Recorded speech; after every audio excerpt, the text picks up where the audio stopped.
Precisely at 5:17 a.m., somewhere over the Persian Gulf, an Iranian radar operator leans forward, his eyes fixed on a single, unsettling contact. A lone aircraft, flying slow, flying low, flying alone. He struggles to believe what he is seeing. For weeks, Iran has been on edge. Satellite imagery doesn't lie. Freshly poured concrete over hardened bunkers, excavated earth piled around nuclear sites, construction crews working round the clock at a pace that signals one thing clearly: panic. Washington sees it, London sees it, Tel Aviv has seen it for months.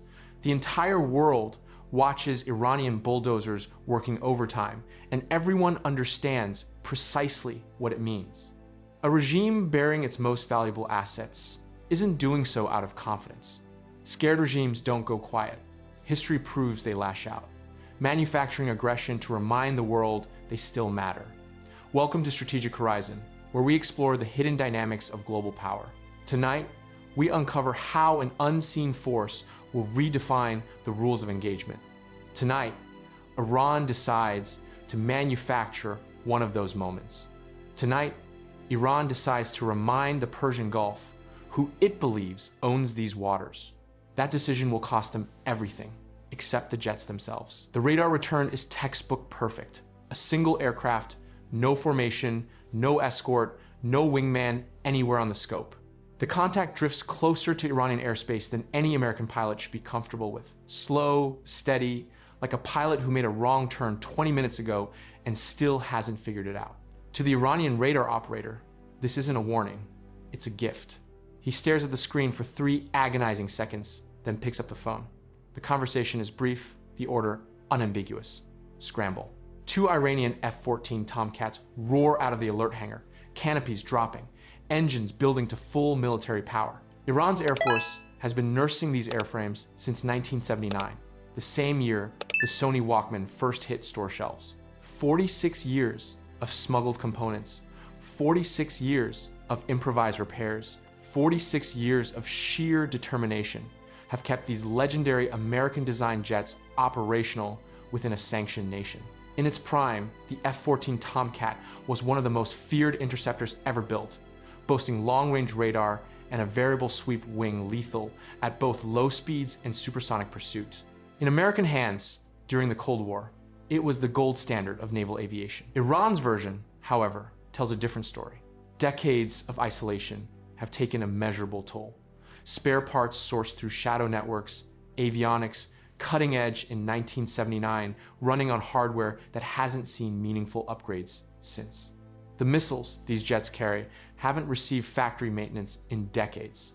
Whether they would actually fire is a question Iranian engineers quietly avoid answering aloud. But the pilots climbing into them tonight don't dwell on any of that. They think only of the target. One aircraft, alone, slow, already in a position they can exploit. The F-14S climb hard into the darkness over the Gulf. Inside the American cockpit, nothing changes.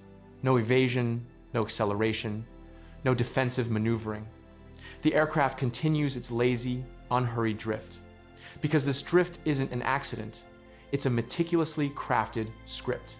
Every heading change, every altitude adjustment, every second of apparent vulnerability has been choreographed in advance. This is the EA, 18G Growler, not a fighter in the traditional sense. From the outside, it's indistinguishable from a standard FA. 18 Super Hornet, same airframe, same external profile, same radar cross-section. Iran's operators cannot tell them apart on a radar scope. That gap wasn't an accident. It was engineered deliberately by the architects of this trap. Inside the Growler's cabin, 2 crew members monitor the approaching F-14S with the calm focus of surgeons preparing for a procedure they've rehearsed 1,000 times. The electronic countermeasures officer watches the Iranian radar frequencies light up on his threat display, identifies the emission, calculates the jamming solution. He doesn't touch his controls yet. Not yet. Let them commit. Meanwhile, at 10,668 meters, invisible against the night sky, an F-35C holds its position. Its passive sensors have been tracking both F-14S since the moment they lifted off the Iranian runway. Track files are open, targeting data flowing. The pilot watches the intercept geometry develop on his tactical display with the detached patience of someone who already knows how the story ends. He doesn't touch his weapons. He won't need to. Not tonight. The lead F-14 pilot pushes the throttles forward, closing fast. 400 meters, 300. His radar scope shows a clean, fat, beautiful return. The target isn't maneuvering, isn't accelerating, isn't taking any defensive action whatsoever, just flying there, slow and steady, as though utterly unaware of his existence. His weapons systems officer calls out the lock confirmation from the rear cockpit. Solid tone, clean geometry. The targeting system confirms the shot is there. The pilot arms his weapons. His thumb moves to the trigger. He exhales. He is about to show the world exactly what happens when the great Satan wanders too close to Iranian waters. He squeezes the trigger. Silence. Not a misfire, not a system warning, not a caution light. Complete silence where a weapons release tone should be. He blinks, looks at his radar scope. Empty. The return, sitting fat and clean on his display just a second ago, no longer exists. He switches radar modes. Nothing. Backup ranging system. No response. He cross-checks his avionics display. Error. Error. Error. His weapons systems officer calls out readings that make no sense. Navigation is down. Communications degrading. The radar warning receiver is flooding with noise, unable to process or categorize anything. His cockpit, which 30 seconds ago felt like the most powerful place in the Persian Gulf, now feels like a broken elevator falling toward the water below. He gets on the radio, his voice tight. He tells ground control his systems are failing. Ground control tells him to troubleshoot. He tells ground control there's nothing left to troubleshoot. Everything is simply gone. All of it. Simultaneously, ground control goes quiet because ground control doesn't have an answer. Nobody in Iran has an answer. Here is why. The EA-1HE Growler is built around one core purpose: finding the frequencies an enemy aircraft depends on and destroying those frequencies with focused electromagnetic energy. Its jamming suite doesn't interfere randomly, it's precise. It identifies the specific radar and communication signals being used by a target and overwhelms them with directed energy powerful enough to render every dependent system useless. The moment the lead F-14's fire control radar established a lock, the Growler's electronic countermeasures officer had everything he needed: frequency, pulse pattern, emission signature. He activated the solution he had prepared and held ready for exactly this moment. Invisible energy crossed 300 meters of open air in a fraction of a second. The F-14 didn't experience a malfunction. It experienced a targeted electronic execution. Every system dependent on radio frequency processing went dark simultaneously. Radar, navigation, weapons control, communications. All of it stripped away in under 2 seconds by a system the Iranian pilot never saw and cannot describe coherently to his ground control. The wingman's jet dies 8 seconds later. Same result, same silence. 2 F-14 Tomcats reduced to expensive, barely guided metal tubes over the Persian Gulf. 0 missiles fired by either side. The entire engagement decided before either Iranian pilot had the chance to understand what was happening to them. The Growler crew notes the time, notes the result, confirms both Iranian jets are neutralized, then they turn for home. Iranian pilots do what any rational person does when their aircraft becomes a flying coffin. They turn back toward the coast. No weapons, no radar, no communications worth anything. Just 2 men flying crippled jets home on raw piloting skill and whatever backup instruments still function. They believe the worst part is behind them. At 10,668 meters, the F-35C pilot decides they are wrong. The F-35C doesn't approach from a distance. It doesn't announce itself. It simply appears already there, already on the lead F-14's right wing. Steady, calm, speed matched exactly as though it has been flying formation with the Iranian jet for the past 20 minutes and simply forgot to introduce itself. The Iranian pilot looks out his canopy, his stomach drops through the floor of the cockpit. He has never seen an F-35C this close. Almost nobody has, because the F-35C doesn't permit itself to be seen unless it chooses to be seen. Its radar cross-section is a fraction of the aircraft it was designed to replace a shape that should not exist at this range, suddenly sitting 3 meters off his wingtip, unhurried, unmistakable. Tonight, it chooses visibility deliberately because this message requires a messenger the Iranian pilot can see with his own eyes. The American pilot looks across the gap between the two aircraft. No aggressive moves, no weapons bay opening, no radio ultimatum, just 2 fingers raised, pointed at his own eyes, then pointed directly at the Iranian pilot. I see you. Quiet dominance, delivered at 965, 6 kilometers per hour over open water.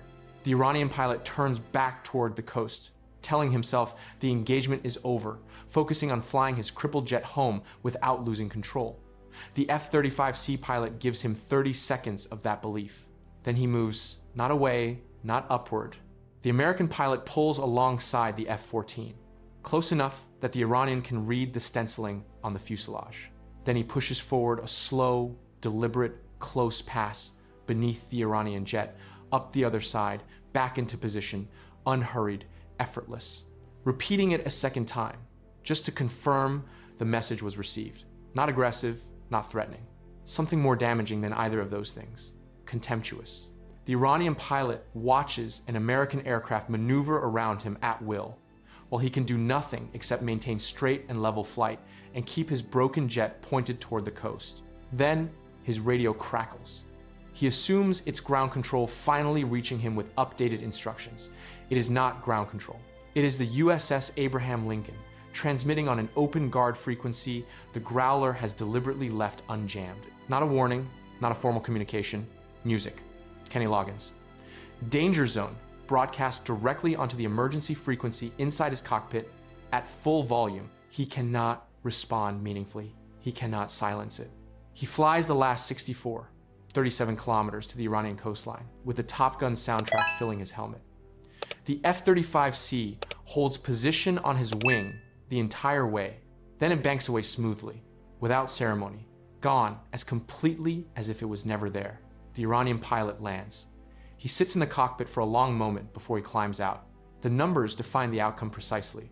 Iran scrambled 2 F-14 Tomcats with a combined operational value of roughly $40 million. Both aircraft expended 0 munitions. Both lost full combat capability within 10 seconds of attempting a weapons lock.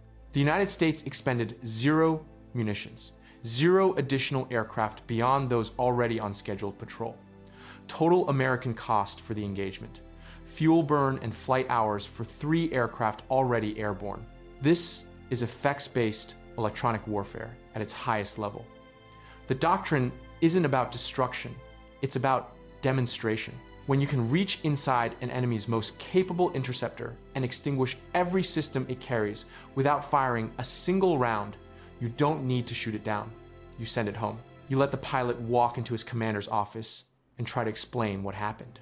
You let that explanation travel up the chain of command. You let Iranian military leadership sit together and confront a reality they cannot publicly acknowledge. Their best available interceptors are not actually interceptors when an EA-18G Growler is operating in the same airspace. That debrief happens in rooms the world never sees. Its effect on Iranian operational planning is more lasting than any debris field in the Gulf. The broader lesson reaches beyond this single engagement. Electronic warfare has lived in the shadow of kinetic combat for decades. It doesn't photograph well, it doesn't produce dramatic explosion footage, but what happened tonight over the Persian Gulf makes one thing undeniable. The most powerful weapon in a modern air battle is not the missile with the longest range. It is not the jet with the highest thrust-to-weight ratio. It is the system that decides when the other side gets to fight at all.